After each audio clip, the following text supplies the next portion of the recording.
Education, Phonetics, Storing Up Grain, Home Manufactures. Remarks by Elder George A. Smith, delivered in the Tabernacle, Salt Lake City, October 9, 1867. Reported by David W. Evans. We are composed of persons from various nationalities. We speak a number of languages. The languages and dialects of the British Empire, the Scandinavian, the French, Dutch, German, Swiss, and Italian are all represented here. It appears that God in His divine wisdom revealed the gospel in the English language, which is the native tongue of the majority of the saints. Probably more than half of them have acquired it in America, and a large portion of the remainder in the Old World. It is very desirable that all of our brethren who are not acquainted with the English language should learn it. We do not wish to blot out the original languages that they may have spoken, but we want them all, men and women, young and old, to learn the English language so perfectly that they will be able to thoroughly understand for themselves the teachings and instructions and the published works of the Church, as well as the laws of the country. And while we preach to all classes, all the boys and girls under 90, to go to school and educate themselves in the various useful branches, we do not want our brethren who do not speak the English language to think that they are neglected or without the pale of this call. We hope the bishops and teachers will make every reasonable exertion to stir up the minds of the brethren and sisters who do not thoroughly understand English to the importance of this particular item of counsel.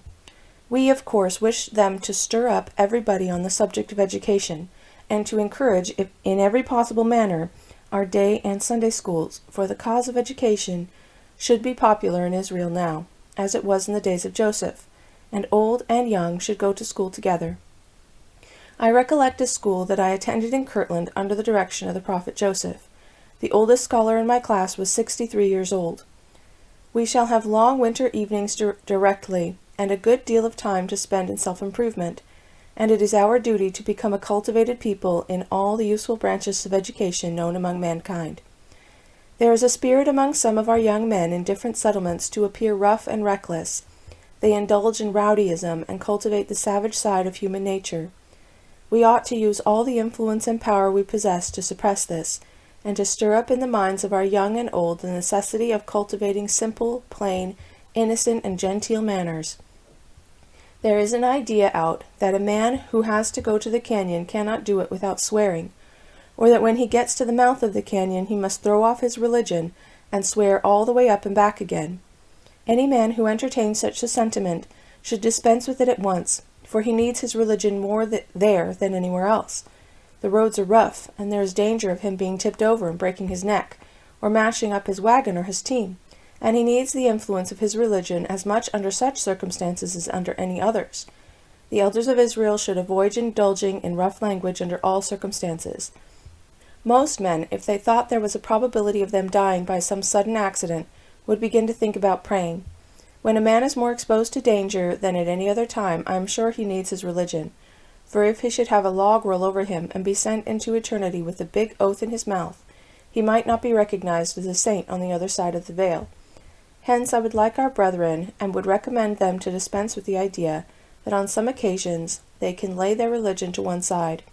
It is said that an old Quaker, on a certain occasion when his family were grossly insulted and abused, felt very much like chastising the offender, but his religion forbade him fighting. He bore it tolerably well for a time, but at last his patience was exhausted, and pulling off his broad-brimmed hat and broad-tailed coat, said he, "Lie there, religion, until I lick this man." He might just as well have kept his religion on while doing the flogging. He might have felt as an uncle of Joseph Smith, Reverend Mr. Mack, did on a certain occasion. He was a Baptist minister and was celebrated for his great physical strength. A professional pugilist went to see him once, and told him that hearing he was one of the strongest men in the state, he had come to test his strength. The old man was too pious to wrestle or scuffle. The stranger said he would fight him, but Mr. Mack was too religious to fight. The stranger told him he had no ill will toward him, but, said he, I must and will know who is the strongest. Mr. Mack did his best to put him off, telling him that he was a minister and so forth, but the stranger would not be disappointed, and, as Mr. Mack turned around, he kicked him. The reverend gentleman's religion could not stand this, and he set to and gave the stranger a good thrashing. He went before his congregation and made a confession, which was something like unto this: I bore all this patiently, notwithstanding my own nature was to try the man's strength, but after he kicked me, I took off my coat and flogged him most properly. I think that kind of rule might work under some circumstances, but at the same time a man should never lay down his religion, and should never believe that it is necessary to swear, not even in the canyon. I tell you that every vile word we utter and every vile sentiment we entertain is a wrong, for which we some day will have to atone. When I hear men, young or old, talking intemperately or improperly, I realize that they have that folly to overcome and repent of. In speaking of the education of our children, I wish to draw the attention of the saints, particularly to the system of phonetics, or the Deseret alphabet, which has been referred to by President Young and some of the brethren. This is calculated to considerably abridge the labor of our foreign brethren in learning to read English. I think that in all our schools phonetics should form one branch of study, and as fast as works of phonotopy can be obtained, they should be introduced, for there is no doubt that a general reformation will be effected in our English orthography. It is said that the Lord will restore to the people a pure language, that they may all call upon him with one consent. While we urge our brethren to acquire the English language and to make themselves proficient of the useful branches of education, we wish them to remember that the orthography which the English nation has adopted is by no means perfect, for our present mode of spelling might be materially improved. According to the present system, it is a very long and difficult job for a man to learn to spell. I commenced as soon as I was old enough to put 3 letters together, and I have been at it ever since, and I hardly dare write a letter now without consulting the dictionary to see how some word or other should be spelled. The spelling of the English language is very arbitrary. For several generations it has been undergoing improvements and modifications, and it will, no doubt, go on until English orthography will become so perfect that every letter will have but a single sound, instead of having, as now, in some cases, 4 or 5 sounds to the same letter. Now, when a child learns to spell, he learns first to give to the vowel A its long sound, as heard in the word male, supposing that to be the only sound. In another position, he gives it the Italian or grave sound, as the word father, and so on until he finds it has 4 or 5 distinct sounds, and then he has to continually exercise his judgment, or has to depend upon the judgment of some other man, to know which of these sounds to use. I wish our brethren to give this subject their serious and candid consideration, and do their best to introduce into the schools a system that will greatly abridge the time required to gain the various branches of a good education. No greater or more blessed mission can be given to an elder in Israel than to teach the true principles of education to the rising generation of this territory. I would advise our brethren, aside from the ordinary schools, to get up evening reading classes in all our settlements for the instruction of those who cannot attend at other times. The instruction of our wives and daughters is the utmost importance. The disposition of some to neglect the education of girls is the extreme of folly. If we take pains to have the English language taught correctly to our wives and daughters, they will teach it to their children. And this will lay the foundation for the permanent improvement of the language of the state, of which we form the nucleus. Some of the ablest men in the territory receive the most of their education from their mothers, and it is said that the President of the United States was educated by his wife. I wish to call the attention of the conference to the text of President Young in relation to storing our wheat. This is a question of vast importance. A few years ago, President Young gave counsel to the people of the territory, most of whom agreed to it, to lay by 7 years' provisions. We were to have commenced 3 years ago, and were to have laid up 1 year's bread over and above the year's supply. The following year we were to add another year's supply, and so have continued until we have our 7 years' supply laid up. How faithful the people have been in keeping this counsel I am not prepared to say, but I am afraid that few men in Israel, even among those who have raised breadstuffs, and have had the power to control considerable quantities of it, had 3 years' bread laid aside when the grasshoppers made their descent this season, and swept off half the grains, vegetables, and fruit raised in the territory, and were prepared, if the whole had been swept off, to live for the next 3 years without laying in more bread. I am aware that some of our brethren thought this counsel extravagant. They considered that it could not be necessary to lay up such a quantity of bread, and some of them, instead of getting out lumber and making good substantial bins for the preservation of their wheat, turned out their means for teams, and freighted their bread to the north, to the east, and to the west, and not only so, but in many instances they gave it away, if they could only get half price for hauling it. Hundreds and thousands of sacks of flour have been hauled away, when it should have been stored up here against a day of want. I feel just as keenly on this matter now as when the counsel was given, and a little more so, for the army of the Lord, the grasshoppers, may have awakened my mind to the importance of the subject. All nations have to take more or less precaution for their general preservation, and as they are occasionally visited with years of scarcity, if they fail to do so, the consequences might be disastrous. We are situated in the heart of a great desert, surrounded by a portion of the year by impassable mountains. We have no railroads, no seaports, no great navigable rivers and canals by which we can bring provisions from abroad. And if there had been 10 grasshoppers this year, where there was but one, every particle of food raised in the territory would have been consumed. And where would our bread have been? Where could we have gained our subsistence? In the Empire of China, provision is made for the general preservation, and 1/5 of the produce of the country is stored in the public granaries against a day of famine.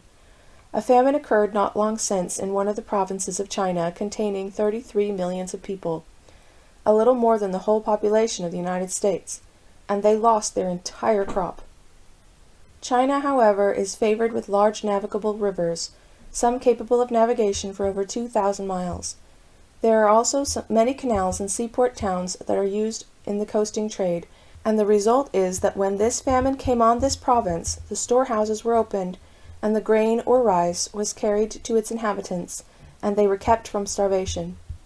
We are differently situated. We have no public storehouses, neither can we bring sufficient provisions from abroad without it costing more than we are able to pay. A good many of us claim our descent from Joseph, who was sold into Egypt. He was the instrument of the Almighty in saving the Egyptians, through the interpretation of the king's dream, and of the 7 fat and the 7 lean kine, and the 7 full and the 7 blighted ears of corn. He prescribed the means by which the storehouses of Egypt were filled with corn, and when the 7 years of famine came, the whole people were actually saved from death through the wisdom of Joseph in laying up bread. We expect to be saviors on Mount Zion in the last days. We all exercise faith that God may give to our President wisdom and understanding to foresee the evils with which we may be threatened, and to take measures to avert them. Suppose that he comes forward and tells us how to prepare, and we neglect his counsel, then the watchman is clear, and we are liable to the dangers and difficulties resulting from disobedience. If the king of Egypt had not observed the counsels of Joseph, almost the whole people would have been destroyed. As it was, those who did not obey Joseph's counsel were under the necessity of selling all their property, and ultimately themselves, for slaves to the king, in order to obtain that bread which they could have laid up during the 7 years of plenty, if they had obeyed Joseph's counsel. Now, brethren, let us not treat this subject lightly. If we have been neglectful in times past, let us remember that we live in a high altitude, in a country subject to frost and to extreme drought, that we have several times lost our crops, and that we have twice been reduced to famine or half rations through the crickets or grasshoppers. Let us heed the counsel given about storing up provisions, and instead of freighting our food away to feed strangers, let us go to work and build up good substantial granaries, and fill them with breadstuff until every man and woman has enough on hand to last for 7 years. Terrible destruction awaits the wicked. They will come to us by thousands by and by, saying, "Can you not feed us? Can you not do something for us?" It is said by the prophets that they shall come bending, and shall say, "You are the priests of the Lord." What priest could administer greater earthly blessings than food to the hungry, who have fled from a country where the sword, famine, and pestilence were sweeping away their thousands? I look upon the subject of storing grain and other kinds of food as a very religious matter. How could a man who is half starved enjoy his religion? How, on the face of the earth, could a man enjoy his religion when he had been told by the Lord how to prepare for a day of famine, when instead of doing so he had fooled away that which would have sustained him and his family? I wish our brethren to lay this matter to heart, and not rest until they have obeyed this particular item of counsel. I also advise them to live within their means, and avoid getting into debt. I suppose our nation at the present time owes about $3,000 million, and the several states owe $1,500 million more, and that the counties, cities, towns, and villages owe as much more, making a total of about $6,000 million. All this is the result of folly, corruption, and wickedness of men in authority. I do advise my brethren to avoid getting into debt. Well, say you, how are we going to do it? A few years ago during the war, while money was plentiful and almost everybody had greenbacks, the president devised a plan. Said he, "You bishops go to work and sow rye, and set our sisters and their children to work to make straw hats and bonnets and ornaments for the whole territory." What does a nice straw hat cost now? I have bought so few of such things that I am not very well posted as to the prices, but I suppose $5 or $6. What would have been the result if this counsel had been faithfully kept for the last few years? The result would have been a saving of $250,000 that would have been paid out of the territory for straw hats and bonnets and trimmings. But, say some, if we had not bought all these things, we should not have been in fashion. Why, bless you, sisters, in my young days in northern New York I wore hats made in the neighborhood of lamb's wool. Why not produce them here? Why not manufacture and wear the beaver and other furs collected in our mountains rather than sending them to the States to be manufactured and brought back to be sold to us at exorbitant profits? If 99 out of 100 of you present were wearing these homemade articles at this conference, she who is not wearing one would have been the only one out of fashion. Why, she would be as odd as Dick's hat band, which was said to go halfway round and tuck under, and if the brethren had all worn homemade hats, the man wearing any other kind would have been an odd fellow among us.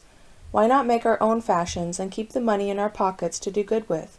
It is a very simple matter to do, and the hats we can manufacture here are just as pretty and just as comfortable as the imported articles, most of which are made abroad out of materials that can be raised in abundance here. When any of the brethren start in the hat business, here we cannot wear them. They are too heavy. We must buy hats that will not last more than a month. Why not go to work and manufacture our own, and have them suitable for either winter or summer? Why not plant the mulberry? President Young imported the seed, and he has on hand 500,000 of trees for sale. The silkworms are here, and our sisters and children have nimble fingers to handle them.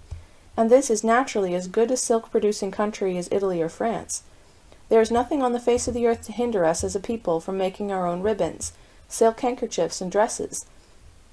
And it is believed by those who are acquainted with the business that we can actually produce silk here at a lower figure than other material for clothing, taking into account the time it will last. I advise all the brethren to cultivate the mulberry and raise silk, as well as flax and wool, and let us extend our efforts to the cotton region. There is no mission more important to the welfare and development of Israel than a mission to the cotton region. We have entered into the church to build up the kingdom of God and to labor where the master builder says we can labor to the best advantage. In that region we have a climate and a little land suitable for the production of cotton. What could we have done without what has been already raised here? When cotton rose to $1.50 a pound in the United States, and it would actually pay to raise it in Santa Clara and send it to San Francisco and St. Louis for sale, what could we have done here but for our own homegrown article? Look at the thousands of pounds that have been grown and manufactured in this territory. Where could we have got our clothing without the efforts that have been made in this direction by our brethren in Dixie? God bless them for their exertions. Every man who has done what has been required of him on the Southern Mission is entitled to the gratitude of the saints and will have the blessing of the Almighty in relation to the word of wisdom. I wish to impress upon the minds of the brethren the fact referred to by President Young yesterday, that it is perpetual.